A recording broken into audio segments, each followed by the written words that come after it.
Welcome to a story that unfolds in the quiet spaces. A story not of ghosts, but of a presence. Not of whispers from the grave, but from within the walls.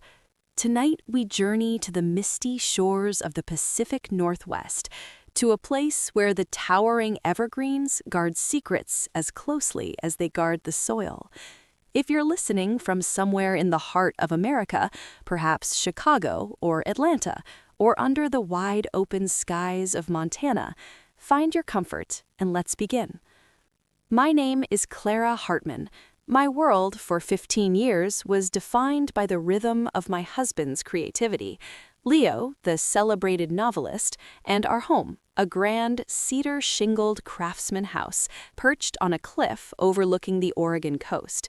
It was a house of quiet, the quiet of focused work, the quiet of the surrounding pines, the quiet of our comfortable, childless life. That October morning was meant for mundane victory. Sunlight, pale and diffused through the coastal fog, lit the dust motes dancing in the living room. I was armed with cleaners and purpose. Then my phone rang with the opening notes of a song from my college days. It was my oldest friend, Lydia, her voice a burst of warmth and static from the road. "Clara, I'm driving down Highway 101. I'm an hour from you. Any chance for a cup of coffee and a hug?"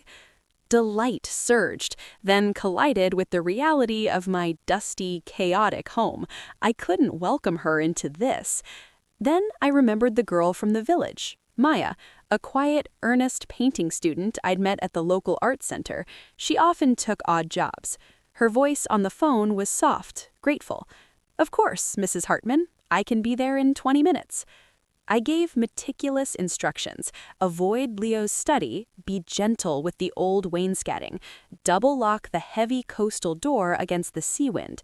I left the spare key under the blue-glazed pot of succulents by the steps, our little secret. Driving to the Driftwood Cafe in the village, the domestic cloak lifted. Lydia and I claimed a window seat overlooking the churning gray ocean. We spoke of her life in Denver, her recent divorce, her thriving pottery business. I spoke of Leo's intense dedication, the serene rhythm of our days, the way the fog wrapped the house like a blanket. "It sounds like a dream, Clara," she said, a wistful note in her voice. My phone vibrated on the scarred wooden table. "Maya." I answered, expecting a question about wood polish. What I heard was a sharp, stifled intake of breath, then a whisper frayed with terror. "Mrs. Hartman?" The words were thin, strained. Is anyone else supposed to be in the house?" A cold wire of dread tightened around my spine. "No, Leo is in Seattle with his agent. I'm in the village. Why?" A silence, filled only with the sound of her trying to control her breathing. Then the words, clear and chilling. "There's a woman on the second-floor landing. She has long, very straight black hair. She's wearing something beige or gray. She just walked into the blue guest room." The blue guest room, the one with the old, stubborn lock, the one Leo kept saying he needed to fix. "Maya," I said, my voice dropping to a low, urgent command. "Listen to me. Get out of the house right now. Don't stop for anything. Go out the front and wait by the cedar tree. I'm calling the police. I'm on my way." Lydia's face was a question mark. I mouthed emergency and was already dialing 911 as I rushed to my car. The dispatcher's calm, procedural questions were a surreal counterpoint to the storm in my veins. The drive home, usually a serene 10-minute coastal route, was a nightmare of imagined horrors. I tried Maya's phone. Once, twice, no answer. Each unanswered ring was a hammer blow to my sternum. When I finally swerved onto our gravel driveway, the spinning red and blue lights of a sheriff's cruiser were already staining the gray shingles. Maya was sitting on the low stone wall by the cliff's edge, hunched over, her arms wrapped tightly around herself. I ran to her. "Maya, are you hurt? Did you see her again?" She shook her head, her eyes wide and glassy. 2 deputies emerged from the house. The senior one, Deputy Miller, removed his hat. "Mrs. Hartman, we've cleared the house, top to bottom. No one here, no signs of entry, everything's secure." "But she saw someone," I insisted, my voice trembling. "These old coastal houses, ma'am," the younger deputy offered kindly. "Long hallways, strange reflections off the ocean. It can play tricks on the mind." Then Leo's electric car glided up the drive. He stepped out, his expression moving from mild surprise to practiced concern. After listening, he walked to Maya and crouched before her, his voice the epitome of calm reason. "Maya, the window at the end of that hall faces west, toward the sea. In this afternoon light, with the fog lifting, it can cast a profound, moving reflection from the skylight in the sitting room. I've been startled by it myself. It looks just like a person gliding past." His explanation was so logical, so grounded. The deputies nodded. Maya's terror began to soften into confusion, then embarrassment. I paid her generously, my apologies feeling inadequate. As her car disappeared down the road, Leo put a firm arm around my shoulders. "This old place," he sighed, squeezing me, "it's full of shadows and stories. Sometimes they get confused." The incident faded like the fog, but left a damp residue on my mind. Then I took early retirement from my job at the Maritime Museum. The silence of the house, once a companionable presence, became a vast, echoing auditorium. And it was not empty. The noises began not in the attic, but in the narrow, unfinished crawlspace that ran above the kitchen, accessible only by a small, locked panel in the ceiling of the linen closet. They weren't the usual house-settling groans. These were deliberate, a soft, persistent scritch, scritch, scritch, like a pen on good paper. Late at night, the faint but unmistakable sound of pacing, 3 steps, a pause, 3 steps back. "Mice, undoubtedly," Leo said the next morning, not looking up from his digital newspaper. "Or perhaps a family of raccoons in the eaves. I'll get traps."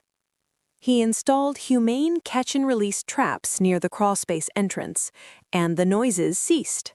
Completely. I breathed a sigh of relief. He was right, of course.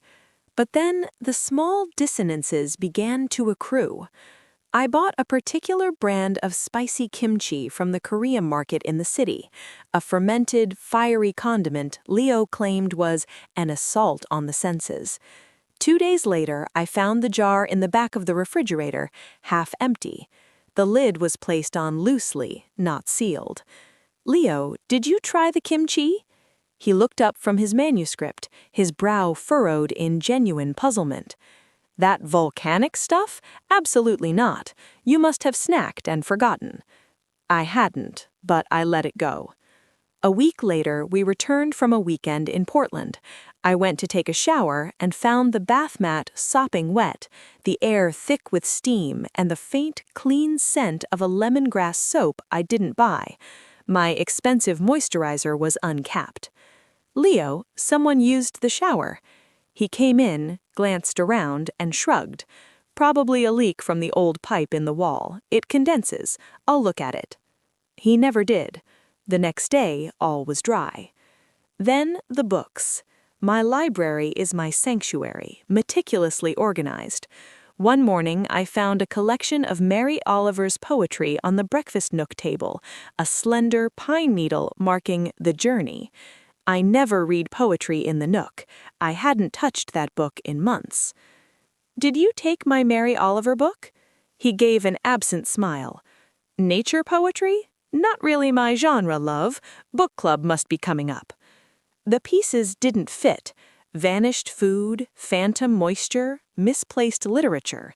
They were like subtle errors in a familiar piece of music, notes that were almost, but not quite, right. The discovery happened on a day Leo was away, giving a lecture at a university. His study, a temple to his success, was a controlled chaos of papers and books. I decided to impose order. As I dusted the colossal oak desk, my cloth caught on a tiny, almost imperceptible irregularity on the underside of the middle drawer. I pressed it. With a nearly silent click, a shallow, secret compartment slid open. Inside lay a notebook. Its cover was a worn, butter-soft leather the color of old wine. It felt ancient, wholly alien in Leo's domain of glowing screens and voice-activated assistants. I opened it. The handwriting stole my breath. It was not Leo's assertive angular script. This was fluid, elegant, meticulously slanted, unmistakably a woman's hand. The pages were not a diary, but prose, devastatingly beautiful descriptions of watching seasons change through a single high window, the texture of silence, the memory of music heard from another room, a profound, aching analysis of isolation. The writing was haunting, masterful, and suffused with a loneliness so deep it felt like a physical weight. And it was devastatingly familiar. It was the narrative voice, the very soul of Leo's masterpiece, The Anatomy of Silence, the novel that had catapulted him to literary stardom. I had always marveled privately at his ability to channel such a deep feminine interiority. Now I knew. He hadn't channeled it. He had stolen it. The sound of the garage door was a gunshot. I slammed the journals shut, slid the compartment closed, and stood, my heart a frantic animal in my chest. Leo entered, smelling of rain and cold air. "You've worked magic in here," he said, kissing my temple. His eyes, however, seemed focused on some distant point. That night, as he slept, the stolen words burned behind my eyes. Who was she? A discarded muse? An uncredited collaborator? The questions were vipers in the dark. Then, around 2 a.m., a new sound. Not a scratch or a footstep. It was a muffled, wet cough, followed by the soft, heartbreaking sound of weeping. It came from above, from the crawlspace. I lay rigid, my own tears hot on the pillow. "Leo," I whispered, shaking him. "Wake up, listen." He stirred, listened to the heavy silence for a moment. Then, "Clara," he said, his voice thick with sleep and a new sharp edge of exasperation. "You're overtired, you're imagining things. The wind off the ocean sounds like a damned symphony out there. You need to stop this." The finality in his tone was a door slammed in my face. I lay back, staring into the darkness, wondering if the isolation of this beautiful, lonely house was finally claiming my sanity. Doubt is a slow acid. It changed everything. I began to observe Leo not as my husband, but as a subject of study. I noted a new, precise ritual. Each night, after declaring he had a plot knot to untangle, he would go to the kitchen. He would prepare a tray, a bowl of broth, a slice of bread, a glass of water, a piece of fruit. He would take it to his study and close the door. Precisely 50 minutes later, he would return with the empty tray. One evening, I feigned a migraine and went to bed early. I heard the familiar sounds from the kitchen, but instead of footsteps heading to his study, I heard the faint, distinctive creak of the third step from the bottom of the main staircase. I slipped out of bed and peered down the hall. He was ascending, tray in hand, moving with a stealth that turned my blood to ice. He wasn't going to his study. He was going up, toward the linen closet, toward the crawl space. I waited frozen. 10 minutes later, I crept to the foot of the stairs. A thin, vertical sliver of yellow light shone from under the linen closet door, and I heard it, the low murmur of his voice, and then a higher, softer voice in reply, a conversation. I fled back to bed, my mind reeling. He returned silently minutes later, climbing in beside me. He carried a faint scent of dust and that unfamiliar lemongrass soap. The next morning, he announced an abrupt trip. "My editor in New York is panicking about the deadline. I need to go smooth things over. I'll be back in 4 days." He packed with swift efficiency. At the door, he turned and gripped my shoulders, his gaze intense, almost frightening. "Clara, Listen, while I'm gone, do not let anyone in. No one, especially not David from the publishing house. If he comes, tell him I've gone offline to a remote cabin. No contact. Do you understand?" I nodded, a cold, hard certainty forming in my gut. He'd been gone barely 3 hours when the doorbell chimed. Through the peephole, I saw David Chen, Leo's editor, looking furious, and his ever-patient assistant, Sophie. "Clara, this charade ends now," David barked, stepping past me. "Leo's manuscript is 3 years overdue. I know he's here. Your neighbor, the retired fisherman, told me he sees the small vent window under your eave lit up every single night until dawn. He's writing, so where is the book?" His words were a physical blow. The crawlspace vent window. Sophie gave me a pitying look. "Mrs. Hartman, we're here to help, if he's blocked." "David, he's not here," I said, my voice surprisingly steady as I guided them back out. "He's in New York." Leo left with a scoff. As the heavy door clicked shut, I leaned against it, the truth now a deafening roar. The sounds, the food, the journal, the tray, the light, all of it converged into a single undeniable truth, pointing upward. As the late afternoon sun cast long, skeletal shadows of the pines across the living room, I made my decision. I went to the utility room and retrieved the telescoping ladder. The ladder was lightweight but awkward. I positioned it under the small, locked panel in the linen closet ceiling. The simple brass hook was fastened. My hands trembled, but the resolve inside me was forged steel. I unhooked it. The panel dropped open on silent hinges. A wave of air descended, cold, still, and laden with the scent of old paper, dry insulation, and a faint, unsettlingly human smell of solitude. I clicked on my flashlight and climbed. The crawl space was a tight, low tunnel running the length of the house, lit only by the slivers of gray light from the vent windows at each end. My beam cut through the thick dust, revealing a path of footprints.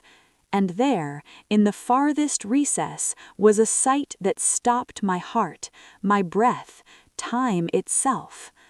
A makeshift cell, a narrow camping cot, a small desk made from a crate, stacks of notebooks identical to the one I'd found, a battery-operated lantern, a few bottles of water, a chamber pot, and at the desk, a woman. She was wraith-thin, swimming in a faded gray hoodie. Her hair was long, straight, and ink-black, streaked dramatically with white. She was writing furiously, her hand a pale blur in the lantern light. A floorboard creaked under my weight. She froze. Then, slowly, she turned. The world dissolved. Sound ceased. The face was gaunt, etched with lines of profound exhaustion and strain, but the features, the sharp arch of the eyebrows, the slight distinctive dip in the bridge of the nose, they were my sister's features. But not Eleanor, my other sister, Vivian, my vibrant, rebellious, brilliant older sister Vivian, who had supposedly vanished while backpacking in Southeast Asia 20 years ago. A tragic, unsolvable mystery that had haunted my family to its end. Vivi? The childhood nickname was a gasp, a prayer. Her sunken eyes, a familiar shade of hazel I'd thought lost to the world, widened in shock so profound it looked like pain. Her lips parted. "Clara?" The voice was a dry rustle, unused. I stumbled forward, my legs giving way. I fell to my knees before her, my hands reaching out, touching her arms, her face. She was real. She was bone and sinew and beating heart. She was alive, and she had been here, in this airless tomb above my kitchen, for 20 years. The story poured out of her in a hoarse, broken torrent. The accident was a lie. Her disappearance was deliberate, but not by her choice. Her fiancé, a charismatic but ruthless literary critic named Julian Croft, had become obsessive, violent. In a final confrontation, he'd attacked her. It was self-defense, a struggle that ended with him falling from a balcony. She was terrified, a foreigner alone. "I called the only person I thought could help," she rasped, her sunken fingers clutching mine. "I called Leo, my brilliant brother-in-law. He flew to Bangkok. He said he would protect you, Clara. He said if I went to the local police, it would be a nightmare. Extradition, a foreign trial, the media. It would destroy you, your marriage, Mom and Dad. He said he could make it all go away. For the family." And he did. He disposed of Julian's body. Then he disposed of Vivian. Just until the heat died down, he promised. But the heat died, and her life became this silent, paper-filled freeze. He crafted the narrative of the adventurous sister lost to the world, and everyone believed it. I believed it. Our family's grief was the perfect cover. "And then he found my journals," she said, her voice hollow. "I wrote to stay sane, to remember who I was. He read them, and he saw not a tragedy, but an opportunity. He told me I could still matter. I would write, and he would be my conduit. My voice would live, even if I didn't. It was my ransom for your peace."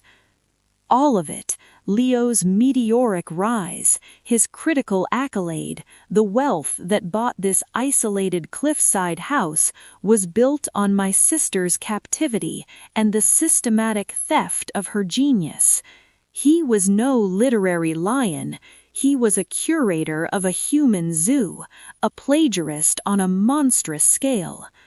The strange occurrences now made a horrifying, perfect sense. Her cautious raids for food and hygiene when we were out, the borrowed soap, the misplaced book of poetry that spoke of journeys, the sounds of her desperate, confined existence. "I can't live in the ceiling anymore, Clara," she whispered, her eyes holding mine with a fierce, desperate light. "I need to see the sky without a wire mesh over it. I want my name back, even if the only place it ever appears again is on a police report." The truth, once discovered, has its own terrible momentum. In our next chapter, we will follow Clara and Vivian as they step from the shadows into the blinding light of consequence, and discover that freedom can be the most frightening prospect of all. But for now, rest your mind. You are safe. The house around you is your own. Where are you listening from tonight? Share with me in the comments. If this story resonates with you, please consider supporting the channel. There are more tales waiting in the quiet. Don't forget to subscribe. Sleep well. We'll continue soon.